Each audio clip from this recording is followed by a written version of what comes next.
Невозможно решить проблему, оставаясь на том же уровне мышления, на котором она была приобретена деген. Реабилитационный центрде групповой мероприятияларда, лекцияларда өте жиі кездесетін проблемалардың біреуі ол жігіттердің сұрақ қоюға ұялуы.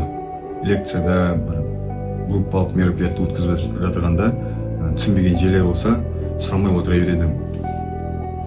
Альберт Эйнштейннің сөзі бар: невозможно решить проблему, оставаясь на том же уровне мышления, на котором она была приобретена деген. Егер де сен түсінбеген жерлерінде сұрақ қоймайтын болсаң, сұрамайтын болсаң, білмейтінді мойындай алмайтын болсаң, онда сен жаңа уровеньға қалай шығасың? Ғалымдардың сөзі бар: екі адам ешқашан білім дәрежесіне жетпейді дейді. Біріншісі ол тәкаппар адам, өзім білемін бәрін дейтін. Екіншісі ұялшақ адам, сұрақ қоюға ұялатын адам. Орыстарда сөз бар: самый глупый вопрос — это незаданный вопрос дейді.